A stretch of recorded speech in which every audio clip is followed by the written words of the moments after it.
जो पीडीए की बातें करते हैं, जो दलितों की बातें करते हैं, मुस्लिम की बातें करते हैं, आप बताइए कहाँ है दलित मुस्लिम? आप बताइए कितने मंत्री बनाए उन्होंने? चंद्रशेखर रावण भी प्रयागराज गए थे, प्रबुद्ध सम्मेलन करे तो उसमें कहते मायावती जी डरी हुई हैं, कुछ छिप रहा है, राज लग रहा है। चंद्रशेखर रावण क्या क्या सब बयान दे? अब कौन समझे किसको लेके चल रहे हैं? पिछड़े को लेके चल रहे हैं? लेकर चल रहे हैं। अच्छा, दोनों को ले चल। कह रही है सर्व समाज को। चलिए, इस समय मायावती ने जिस तरीके से देखा गया कि 2027 के चुनाव को लेकर किस तरीके से सक्रिय है, 9 अक्टूबर की जो रैली थी वो कहीं ना कहीं भव्य रैली थी और तमाम जो विपक्ष की पार्टियां, समाजवादी पार्टी है या उसके मुखिया अखिलेश यादव हो, लगातार फायर हुई।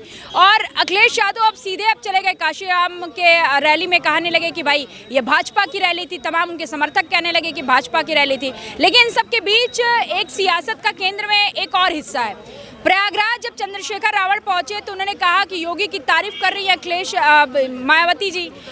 हमें लगता है कि वो कुछ ना कुछ उनके कुछ ऐसे राज हैं जो छिपाने की कोशिश की जा रही है, वो डरी हुई हैं, इस तरीके का वो बयान देते हैं। हालांकि ऐसे कई मुद्दे हैं क्योंकि दलित वोटर्स को लेकर जिस तरीके की सियासत उत्तर प्रदेश की रही है या मौजूदा समय में है, तमाम पार्टियां उस समीकरण को साधने की कोशिश कर रही है। अखिलेश यादव का पीडीए कितना आगे जाएगा और मायावती जी का जो रैली है और मायावती जी के जिस तरीके से अपने तमाम कार्यकर्ताओं में जोश और उत्साह भरती नजर आ रही है, वो क्या 2007 वाली तस्वीर फिर से लाएगा? ये बहुत बड़ा सवाल है। इस वक्त हमारे साथ बसपा के तमाम समर्थक यहाँ पे खड़े हैं जिनसे जवाब जाना जाएगा कि आखिर इनका क्या कुछ पक्ष है और आने वाला जो राजनीति और आने वाला जो समीकरण है उसमें मायावती जी कितना फिट बैठती हैं, बहुत बड़ा सवाल है। आज बसपा की बहुत बड़ी बैठक भी हो रही है, लेकिन उस बीच एक सवाल बहुत ज़रूरी है। 9 अक्टूबर को जिस तरीके से काशीराम जी के पुण्यतिथि पे एक भव्य श्रद्धांजलि सभा उसे कह लीजिए कि आयोजित किया जाता है, लेकिन वो रैली का रूप ले लेता है। योगी की तारीफ, अखिलेश पे वार पलटवार। अब बहन जी की भूमिका को लेकर बड़ा सवाल उठ रहा है। देखिए मैम, सबसे पहले तो ये कहना चाहूँगा आपसे, आपने उनका 55 मिनट या 1 घंटे का ऑलमोस्ट भाषण था, वो आपने सुना है क्या? नहीं सुना है। आप उसे पर्टिकुलर एक लाइन निकाल के बता रही हो। उसमें क्या है मैम, उन्होंने जो हमारे जो स्मारक है, जो हमारे उनका जो टिकट का पैसा आता है, इससे पहले वाली जो पूर्व में सरकार रही है उन्होंने उससे पूरा ख़राब हो रहा था। दीवारें और उनका जो टाइल्स वगैरह थी, मार्बल था, पूरा ख़राब हो रहा था। मूर्तियों का रख रखाव सही नहीं था। तो माननीय बहन जी ने एक निवेदन पत्र दिया था जो वहाँ पर कि भैया जो भी चीज़ें हैं उनका जो पैसा आ रहा है उसमें लग के हमारा स्मारक मतलब उसका जीर्णोद्धार होना चाहिए। तो इसके लिए जो अभी सरकार है उसने काम किया है, तो उसके लिए माननीय बहन जी ने एक छोटी सी थैंक यू बोला है और कटेसी बनती है। अगर आप कुछ अच्छा कर रहे हैं तो अगर अपन कहीं खाना खाने भी आते, कोई अपन को होटल में खाना खाओ तो अपन थैंक्स बोलते हैं। अखिलेश यादव इतना नाराज क्यों? तो नाराज तो होंगे ना, गलत करेंगे तो नाराज होंगे ही। जो पीडीए की बातें करते हैं, जो दलितों की बातें करते हैं, मुस्लिम की बातें करते हैं, आप बताइए कहाँ है दलित मुस्लिम? आप बताइए कितने मंत्री बनाए उन्होंने? चंद्रशेखर रावण भी प्रयागराज गए थे, प्रबुद्ध सम्मेलन करे तो उसमें कहते मायावती जी डरी हुई हैं, कुछ छिप रहा है, राज लग रहा है। देखिए मेरी बात सुनिए, मैं और चंद्रशेखर जी बहुत छोटे हैं माननीय बहन जी के बारे में कुछ शब्द बोलने के लिए। पहली बात तो है ना, अगर कोई नेता है, पूरे भारत देश की नेता की बातें कर रहा हूँ, कोई भी अगर माननीय बहन जी के बारे में बोलता है तो अपना स्टेटस और लेवल देख के बोलना चाहिए, पहली बात तो। सेकंड बात आपसे कहना चाहता हूँ कि वो जो कह रहा है कि उन्होंने प्रबुद्ध भारत के लिए जो भी उन्होंने कार्यक्रम करा था, सॉरी जो भी काम किया था, उसके लिए उन्होंने 9 तारीख को भी वो रैली करने वाले थे, यहाँ पे वो भी आयोजन करने वाले थे। फिर क्या हुआ? अगर इतना समर्थन है उनके पास में, युवाओं का और जनता का इतना जनसैलाब है उनके पास में, तो उन्होंने क्यों नहीं करा? आप बताइए, कैंसिल क्यों कर दिया? करते ना।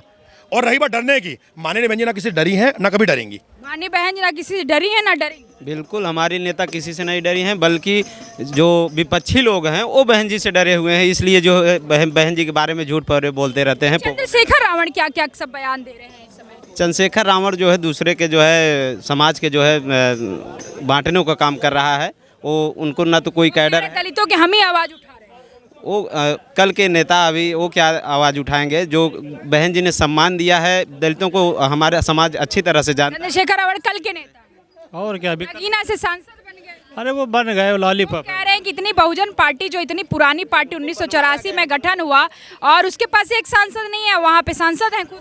वो एक उनको लॉलीपॉप दिया गया था। चंद्रशेखर बहन जी हमारी आदर्श नेता है, हम लोग उनके इशारे पर कार्य करते हैं। रावण तो आज के नेता है ना, वो कोई इतनी बड़ी बात इशारे पे हम लोग बहन जी के इशारे पर काम करते हैं। रावण किसके इशारे पे? रावण वो जाने उनका काम जाने किसके इशारे पर कर रहे हैं, लेकिन जो भी बहुजन समाज पार्टी का कार्यकर्ता है वो बहन कुमारी मायावती के साथ खड़ा है। बसपा की रैली को भाजपा की रैली क्यों कहा? गलत कहा गया है। भाजपा की रैली थोड़ी, भाजपा की रैली है। हम जाना थी कि भाजपा का ना रैली है, मगर के समझेबा अब किसको समझाया जाए, कोई कुछ बोलता है, किसको समझाया जाए। हम लोग अपना काम कर रहे हैं, जैसा बहन जी का निर्देश है वैसा हम लोग काम कर रहे हैं अपना। छोटे पदाधिकारी हैं, बहन जी के आदेश पर हम लोग काम कर रहे हैं। लोग कहते हैं कि आनंद बहन जी उप मुख्यमंत्री बनाना चाह रही, इसलिए कुछ थोड़ा सा मन मग दिलों का वो उधर जा रहा है। किधर जा रहा है? भाजपा की ओर। क्यों जा रहा है? ये जान रहे हैं। अच्छा, आप बोल रहे थे भाई, तो आपसे पहली बार सुन रहा हूँ मैं कि कोई ऐसा बोल रहा है, क्योंकि हमारे लिए तो एक ही नेता है, बीएसपी में तो एक ही नेता है। अरे भाई आपके नेता हैं, लेकिन अखिलेश को कैसे समझाएंगे? कह रहे हैं हम पीडीए के बड़े नेता हैं। मेरी बात सुनिए, पीडीए कहाँ है उनका, आप बताइए ना। आप तो पत्रकार, आपको पता है, मुझसे ज़्यादा पता होगा, आप बताइए कहाँ। अरे हम ही पीडीए के नेता। कहने से क्या होता, मैं बोल दूं कि मैं मुख्यमंत्री तो मुख्यमंत्री हो जाऊंगा क्या मैं? बताइए पीडीए का नेता कौन है? कैसे हो सकते हैं पीडीए के नेता? जब उनकी सरकार थी तो दलितों के प्रति कितना जो है उन्होंने काम किया। जो भी आरक्षण था, जो भी बहन जी ने जो आरक्षण दिया था उसको ख़त्म करने का काम किया, ठेकेदारी का आरक्षण ख़त्म करने का काम किया, महापुरुषों के बनाए गए जो है जिलों को नाम को ख़त्म करने का काम किया। कैसे वो दलितों के नेता हो सकते हैं? कैसे बात तो सही है। पीडीए का फुल फॉर्म है पारिवारिक दबंग अपराधी। पारिवारिक दबंग अपराधी, ये पार्टी है। नया नारा मिल गया गुरुजी। माननीय अखिलेश जी ने पीडीए का मतलब दो बताया है, पी से पिछड़ा और पी से पंडित। अब कौन समझे किसको लेके चल रहे हैं? पिछड़े को लेके चल रहे हैं? लेकर चल रहे हैं। अच्छा, दोनों को ले चल। कह रही है सर्व समाज को। चलिए, पिछड़े के सभी को लेके चल रहे हैं। मैं भुर्जी समाज से आता हूँ। भुर्जी समाज किसको मंत्री बनाए हो, विधायक किसको बनाए? अखिलेश ने। पी का मतलब पीछे पिछड़ा, तो पिछड़ा भुर्जी समाज क्या बनाए बता दे, क्या बनाए?